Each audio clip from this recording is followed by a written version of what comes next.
Alright, these sets of notes are going to be used for pretty much the rest of Chapter 12. And basically what it is, it's a template to show you how to use the formulas that we'll be using to find surface area and volume of different figures. You need to know what they mean. And so some of the things we're going to cover first are the abbreviations that you will see on your formula chart, whether it be tax or EOC. Alright, SA stands for surface area, and in this respect it is total surface area, which means the area of every single face on your three-dimensional object. LA stands for lateral surface area. So that means you're going to find the area of everything except the bases. So it'd be more your elongated part of the figure, and I'll show you more on that when we get to the pictures. The capital B, this represents the area of the base.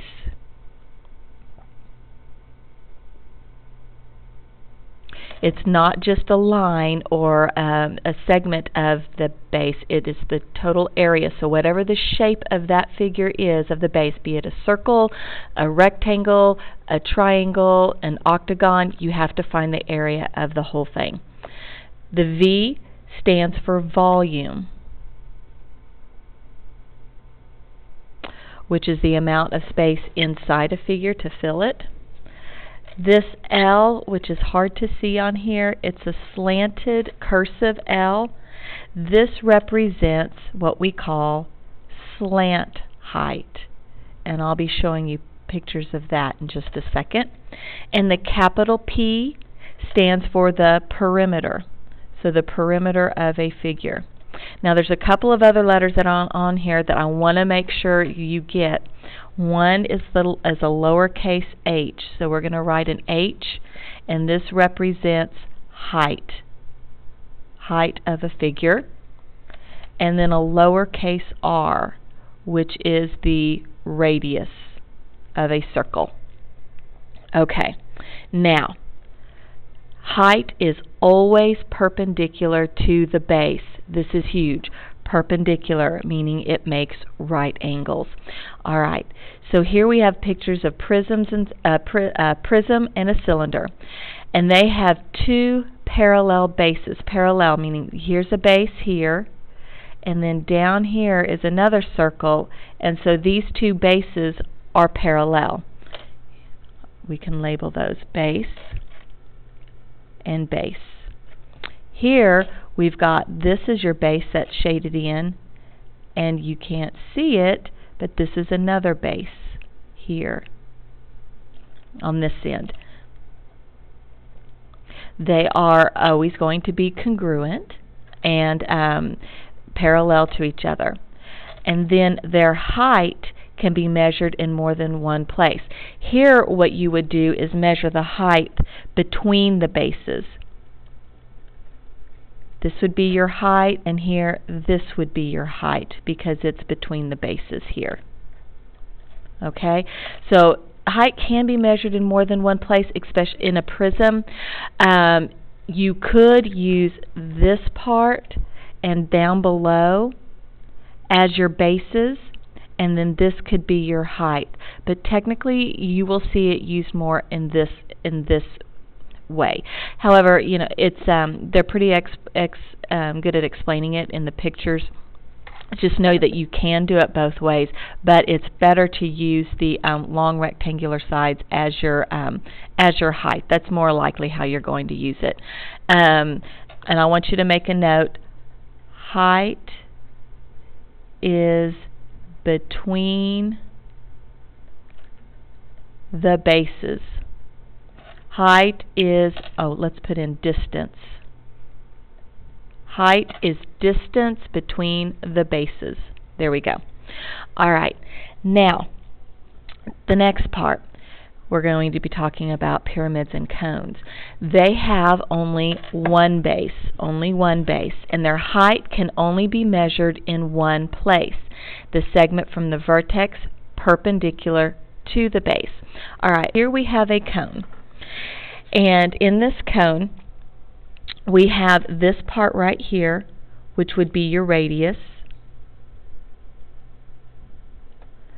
The base is the circle. The whole circle bottom is your base. The height of the cone is located right here. It's the distance from the tip of the cone to the base, and it's it's perpendicular. So you could create a right angle right here to show that it is perpendicular. Now, the length of this side right here, this is what we call slant height. And we used that abbreviation of a cursive L earlier, this lowercase cursive L. Slant height. Now, we do use that in formulas, but it is totally different from the actual height of the cone. So be very careful between those two variables when you see them in a formula. They mean different things. Okay, so the question asked, what shape is formed by the segments for height, slant height, and the radius? If you look right here, this is your height, slant height, and the radius. You'll see that you have a right triangle. This is huge because if you are missing any parts, you could use Pythagorean theorem, possibly trig ratios to find height, slant height, or radius of the cone. So this is huge that you remember this. Okay, now on pyramids. What we have here, it says that this segment is referred to as an edge. Its measure would be an edge length. What it's pointing to is this side of the pyramid. That's where the faces meet. Okay, so we have to be real careful when we're looking at pyramids and the formulas to figure out what is height, what is slant height, etc., because it can get very confusing. The slant height on the pyramid is this dotted line right here. So it's basically, if you look at this triangle, it's the height of the triangle on the face of that this triangular face. It's the height. That would be considered the slant height of the pyramid. Okay? It's slant height of the pyramid, but in parentheses we're going to put height of triangle. Okay, so if we needed that for any particular reason, we would know that it is part of this particular triangle. Now, this dotted line, or partly dotted line here that goes down the center from the tip and is perpendicular to the base, that is the height of the pyramid. The actual height. Remember, height is always perpendicular. Okay, so you've got height, slant height, and then here, this portion here, this would be half the distance of the length of this square. So what you have again is another right triangle. So you can see that you'd be using Pythagorean theorem or special right triangles here as well. Now, that's this other part here. It says, notice what happens if you remove the segments for height, slant height, and the piece of base that connects them.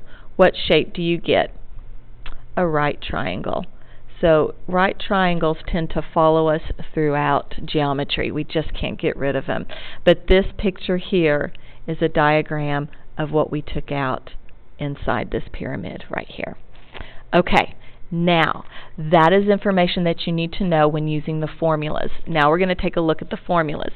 These formulas are on your tax and EOC formula charts, but we're going to write them down just so that you have them with you at all times. Okay, so we've got lateral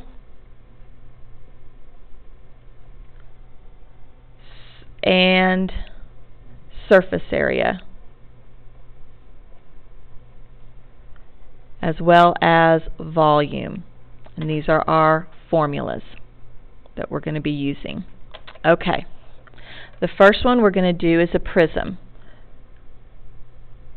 So a prism, the lateral surface area, and we'll put LA for lateral surface area.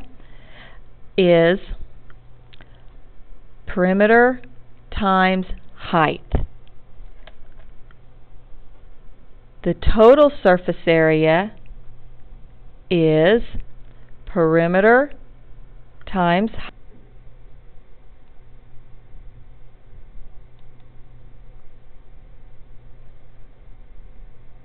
Okay, there we go. That you should be able to catch up now. So surface area, this is lateral, this is total, and then volume. Volume formula is the area of the base times the height of the prism. So those are your three formulas that you'll need to know. Cylinder.